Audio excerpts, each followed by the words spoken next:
Hello guys, welcome to Essay Tutorial. A very good morning, afternoon and good night to all of you whenever you see this video. Today I am going to present a last topic of solid state #12. In this video we are going to discuss about the 5 most important numerical based on the density of a solid. So let's move our first question. A face center cubic element, atomic mass 60, cell as of 400 picometer. What is the density of unit cell? तो इसका क्या होगा यहाँ पे atomic mass एक cubic unit cell का दिया हुआ है. क्या होता है एटॉमिक मास को हम लोग एम से डिनोट करते हैं. कितना दिया हुआ है 60 ग्राम पर मोल. यहाँ पे यूनिट होगा इसका ग्राम पर मोल. और जैसा कि हम लोग जानते हैं डेंसिटी निकालने का फॉर्मूला क्या होता है rho equal to Z into M by A cube into N naught. यहाँ पे ये जो रो है इसको हम लोग डेंसिटी कहते हैं और ये जेड है इसको प्रेजेंट पर यूनिट सेल और एम हो गया हम लोग का मास. ए हम लोग का हो गया एज लेंथ और एन नोट को हम लोग कहते हैं एवोगाड्रोस नंबर. इसका वैल्यू होता है 6.022 इंटू 10⁻23 पर मोल. ये इसका वैल्यू हो गया. तो इसी का बेस पे ये क्वेश्चन है. तो ये क्वेश्चन क्या कहता है हम लोग को FS centre cubic element. FS centre मतलब हो गया एफसीसी. एफसीसी के लिए हम लोग का जेड का वैल्यू होता है आपका 4. एफसीसी के लिए कभी भी हम लोग का क्या होता है जेड का वैल्यू 4 होता है और मास तो दिया हुआ है यहाँ पे. उसके बाद बोला गया एज हो गया हम लोग का एज लेंथ. ये कितना हम लोग का 400 पिकोमीटर. ये पिकोमीटर को हम लोग क्या करेंगे चेंज करेंगे 400 इंटू 10⁻⁻10 सेंटीमीटर में चेंज कर देंगे हम लोग 10⁻⁻10 से इंटू करके. इसके बाद हम लोग 4 इंटू 10⁻2 इंटू 10⁻⁻10 सेंटीमीटर भी इसको लिख सकते हैं.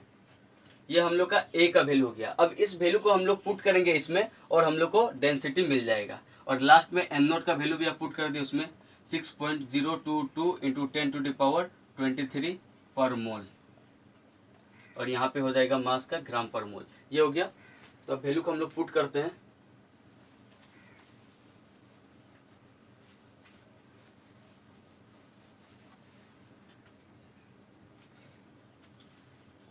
Density of solid. तो यहाँ पे हम लोग का जेड का वैल्यू जेड था यहाँ पे Z into M A cube into N naught था. तो जेड का वैल्यू आपका क्या मिलेगा हम लोग का 4 और एम का वैल्यू कितना था आपका 60 ग्राम पर मोल. ए का वैल्यू हम लोग निकाल के रखे थे 4 इंटू 10⁻⁻8 सेंटीमीटर क्यूब. ये हो गया. उसके बाद एन नोट का वैल्यू था 6.022 इंटू 10⁻23 पर मोल. तो यहाँ पे पर मोल कैंसल आउट हो गया. उसके बाद इस वैल्यू को हम लोग कैलकुलेट करेंगे तो हम लोग को वैल्यू मिलेगा 6.23 ग्राम का ग्राम और यहाँ से क्या होगा सेंटीमीटर क्यू निकलेगा. तो सेंटीमीटर क्यू को जब हम लोग ऊपर लेके जाएंगे तो पर सेंटीमीटर क्यू ये हम लोग का डेंसिटी का वैल्यू मिल जाएगा. डेंसिटी ऑफ सॉलिड को रो से डिनोट करते हैं. तो ये था हम लोग का पहला क्वेश्चन का आंसर. इसके बाद हम लोग अब दूसरा नंबर क्वेश्चन देखेंगे.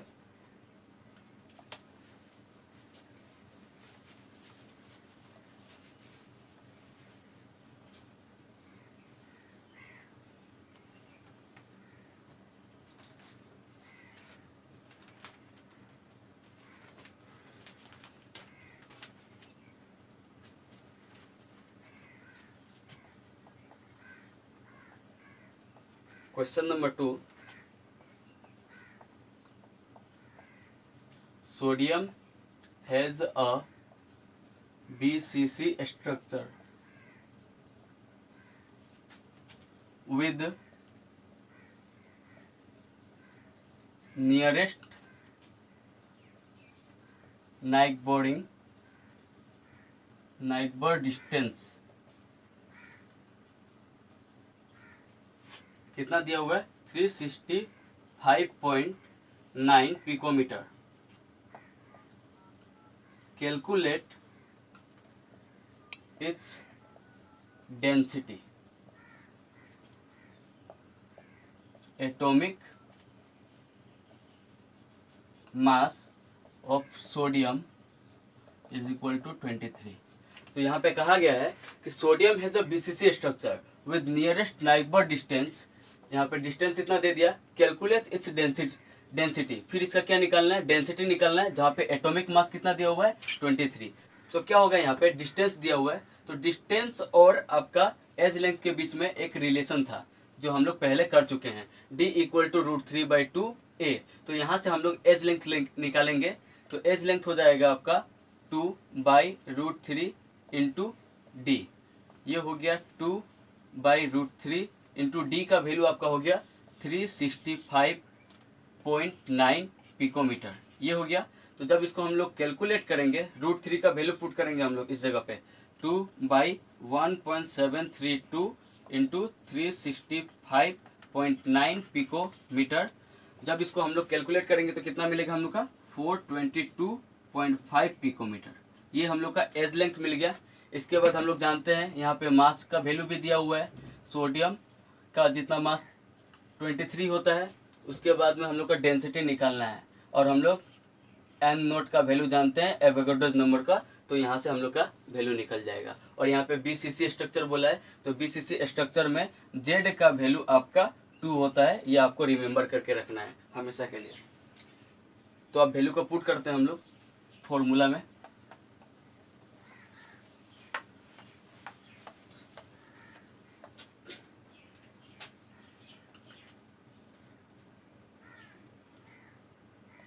Z into M by A cube into N naught, rho equal to Z into M by A cube into N naught, ये हम लोग का फॉर्मूला हो गया। तो ये बीसीसी के लिए मैंने कहा कि इसका वैल्यू होता है 2, और एम का वैल्यू दिया, मतलब मास का वैल्यू हो गया आपका 23, ये पहले ही कहा गया है। उसके बाद ए क्यू मतलब एज लेंथ, तो एज लेंथ हम लोग निकाले थे कितना, 422.5 पिकोमीटर निकला था हम लोग का। उसके बाद में हम लोग का इसको चेंज कर लेंगे पिकोमीटर से, पिकोमीटर से चेंज करेंगे तो 10⁻⁻10 हो जाएगा पिकोमीटर में जब चेंज करेंगे तो इसको, और ये क्यू हो जाएगा क्योंकि ए का पावर क्यू है। इसका वैल्यू हो गया 6.022 इंटू 10⁻23 पर मोल, ये भी क्या होगा इसका ग्राम पर मोल, ये मास है ना, तो यहाँ से मोल पर मोल कैंसल आउट हो गया। उसके बाद इसको जब कैलकुलेट करेंगे तो हम लोग को मिलेगा 1.013 ग्राम पर सेंटीमीटर क्यूब, तो ये वैल्यू हो गया हम लोग का। ये दूसरा नंबर क्वेश्चन का आंसर हो गया। इसके बाद हम लोग तीसरा नंबर क्वेश्चन को देखेंगे अपने। तीसरा नंबर क्वेश्चन हम लोग का क्या है,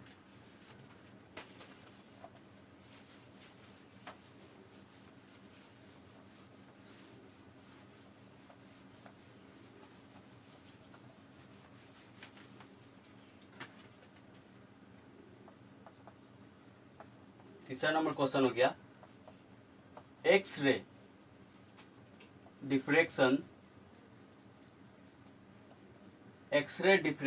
studies so that copper crystallizes in a FCC lattice with edge length of 3.608 into 10⁻⁻8 centimeter if density of copper is 8.92 per centimeter cube. Calculate the atomic mass of copper. इस question में क्या क्या दिया हुआ है, एक एक्सरे डिफ्रैक्शन है जिसका बारे में हम लोग पढ़ते हैं, और वो दिखा रहा है हम लोग का कि कॉपर क्रिस्टलाइजेज इन एफसीसी लेटिस। एफसीसी मतलब हो गया हम लोग का जेड का वैल्यू कितना दिया हुआ है 4, विद एज लेंथ हो गया ए का वैल्यू 3.608 इंटू 10⁻⁻ -8 सेंटीमीटर। तो ये पिकोमीटर में नहीं है तो इसको हम लोग सेंटीमीटर में चेंज करते हैं अगर पिकोमीटर में रहता है, लेकिन यहाँ तो डायरेक्ट सेंटीमीटर में है तो सेंटीमीटर में हम लोग रहने देंगे। If density of copper is 8.92, तो डेंसिटी हम लोग का कितना दिया हुआ है 8.92 पर centimetre cube. Calculate the atomic mass of copper, तो एटॉमिक मास निकालना इसका क्या होगा। तो ये था हम लोग का इसका समरी। इसके बाद में अब हम लोग इसका वैल्यू पुट करेंगे और आंसर हम लोग का पुट आउट करेंगे तो निकल जाएगा। वैल्यू पुट आउट करेंगे तो हम लोग इसका आंसर मिल जाएगा। Rho equal to m into Z या z इंटू एम, कुछ भी कहिए इसको, ए क्यू और एन नोट। ये हो गया हम लोग का वैल्यू। अब पुट कीजिए इसमें। m का वैल्यू नहीं जानते हम लोग, m को निकालना है। ये z का वैल्यू आपका 4 होता है। ए क्यू का वैल्यू दिया हुआ है आपका 3.608 इंटू 10⁻⁻10। इसको जब हम लोग क्यू करेंगे तो सेंटीमीटर क्यू हो जाएगा ये, इंटू एन नोट 6.022 इंटू 10⁻23 पर मोल। ये था।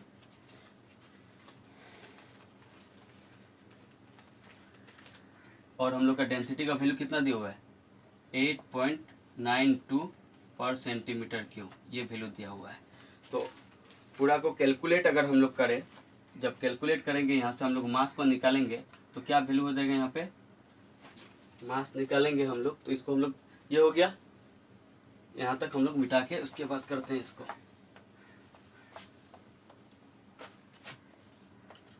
डेंसिटी का वैल्यू दिया हुआ है, इसको हम लोग किस फॉर्म में ला सकते हैं, इसको m equal to rho into A cube into N naught by Z, ऐसे लिख सकते हैं इसको हम लोग। अब वैल्यू को पुट कर देंगे। हम लोग का डेंसिटी का वैल्यू दिया हुआ है, कितना दिया हुआ है 8.92 पर सेंटीमीटर क्यूब, और ए क्यू का वैल्यू भी दिया हुआ, मतलब एज लेंथ का वैल्यू दिया हुआ है 3.608 इंटू 10⁻⁻8 सेंटीमीटर। क्यू कर देंगे इसको हम लोग। एन नोट का वैल्यू क्या होता है 6.022 इंटू 10⁻23 पर मोल। ये हो गया हम लोग का। इसके बाद में डिवाइड है हम लोग का, तो डिवाइड में कितना होगा ये 4।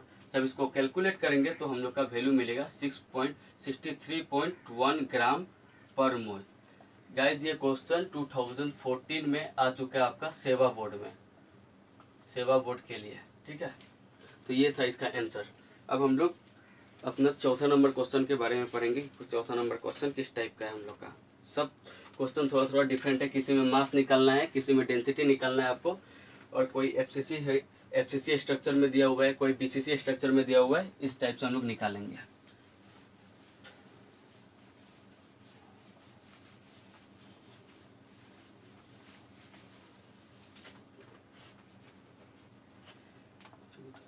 Question number 4, a metal crystallizes into 2 cubic faces, that is face centered, इसको हम लोग क्या कहते हैं FCC भी कहते हैं, एंड बॉडी सेंटर, जिसको हम लोग क्या कहेंगे BCC, ये भी कहते हैं, whose unit cell as length are 3.5 angstrom and 3.0 angstrom respectively. Calculate the ratio of the densities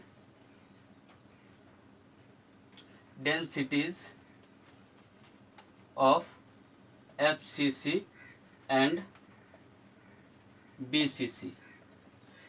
क्या कहा गया है इस क्वेश्चन में, a metal crystallises into 2 cubic faces, एक ऐसा मेटल जो क्रिस्टलाइज हुआ है 2 क्यूबिक फेसेस में। पहला हो गया फेस सेंटर्ड, जिसको हम लोग एफसीसी कहते हैं, और दूसरा हो गया बॉडी सेंटर जिसको हम लोग बीसीसी कहते हैं। Whose unit cell edge length, जिसका यूनिट सेल एज लेंथ दिया हुआ है, मतलब ए का वैल्यू दिया हुआ है 3.5 angstrom and 3.0 angstrom respectively. Calculate the ratio of the densities of the FCC and BCC. इन दोनों के बीच में आपको क्या निकालना है, इसका रेशियो निकालना है। तो कैसे निकालेंगे हम लोग, डेंसिटी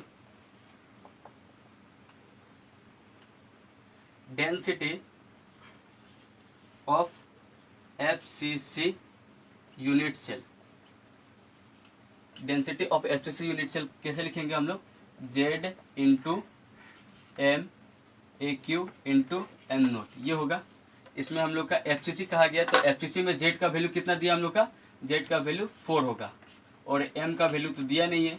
ए क्यू यहाँ पे पहला वाला एज लेंथ दिया हुआ है ना, ए का वैल्यू 3.5 एंगस्ट्रॉम पहला वाला के लिए एफसीसी के लिए दिया हुआ है।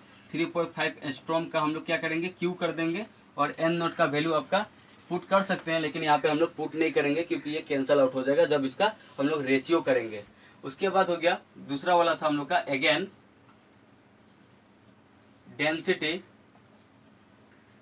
Of BCC unit cell. ये क्या होगा हम लोग का, बीसीसी के लिए जेड का वैल्यू 2 होता है और एम का वैल्यू दिया नहीं है, तो हम लोग जैसे का तैसा लिखेंगे। इसमें आपका कितना वैल्यू दिया हुआ है, 3.0 एंगस्ट्रॉम एज लेंथ का, तो इसका क्यू हो जाएगा, और ये हो गया एन नोट। तो इन दोनों का बीच में हम लोग क्या निकालेंगे, ratio. Therefore ratio is equal to, यहाँ पे लिखिएगा density of FCC unit cell, और यहाँ पे लिखेंगे density of BCC unit cell. तो दोनों के बीच में डेंसिटी होगा, जब रेशियो निकालेंगे तो क्या आएगा वैल्यू हम लोग का, यहाँ तक हो गया, यहाँ तक हो गया, ठीक है। अब हम लोग इसको मिटा के, तो इस पार्ट को हम यहाँ पे लिखते हैं, क्या हो जाएगा, यहाँ पे दोनों का बीच में रेशियो होगा। तो पहला वाला का वैल्यू क्या था आपका, 4 into M N naught into 3.5 angstrom का पावर क्यू, ये था, और divided by, whole divided by 2 into M by N naught into 3.0 angstrom का पावर क्यू। एन नोट से एन नोट कैंसिल, ये से 2 बार में ये कैंसिल होगा, ये 2 से 4, एम से एम कैंसिल। इसके बाद में हम लोग क्या वैल्यू बचेगा यहाँ पे, 108 डिवाइडेड बाई आपका 85.75। जब इसका क्यू करेंगे और इसका क्यू करेंगे तो हम लोग का एंगस्ट्रॉम वो भी कैंसिल आउट हो जाएगा, और इसको डिवाइड देंगे तो 1.259, ये आपका एंगस्ट्रॉम मिलेगा, ये आपका आंसर मिलेगा। और इसका यूनिट नहीं होगा क्योंकि एंगस्ट्रॉम कैंसिल आउट हो जाएगा। तो ये हम लोग का चौथा क्वेश्चन था, और अब हम लोग पढ़ेंगे 5वें क्वेश्चन के बारे में।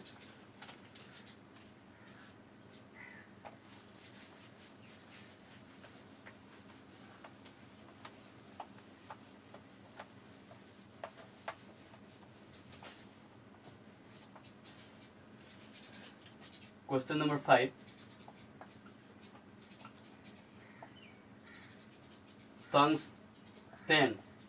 Tungsten crystallizes in body center cubic unit cell. If the edge of the unit cell is 316.5 picometer, what is the radius of tungsten atom. Tungsten atom का रेडियस क्या होगा, तो यहाँ पे कहा गया है tungsten crystallises in a body centre cubic, मतलब बीसीसी में फिर दिया हुआ है unit cell. If the edge of the unit cell is this, edge मतलब ये ए का वैल्यू दिया हुआ है 316.5 picometre. What is the radius of tungsten atom, इसमें रेडियस निकालना है। तो जैसा कि आप लोग जानते हैं ए का वैल्यू क्या दिया हुआ है 316.5 पिकोमीटर, इसको चेंज हम लोग नहीं करेंगे क्योंकि डायरेक्ट हम लोग निकाल सकते हैं इसका वैल्यू। और ये for BCC unit cell, BCC unit cell के लिए आपको रेडियस और एज लेंथ के बीच में एक रिलेशन बताया गया है, R = √3/4 A। ये हो गया हम लोग का √3/4 और A का वैल्यू आपका कितना दिया हुआ है 316.5 पिकोमीटर। जब इसको हम लोग सोल्व करेंगे तो हम लोग का वैल्यू मिलेगा 137.04 पिकोमीटर। ये आपका आंसर हो गया। तो गाइज अगर आपको वीडियो अच्छा लगा हो तो लाइक एंड सब्सक्राइब करना ना भूलें। Thank you so much. ये टोटल 5 क्वेश्चन जो कि आपके एग्जाम के लिए बहुत ही इंपॉर्टेंट है। सो गाइज इसको पढ़िएगा आप लोग। Thank you.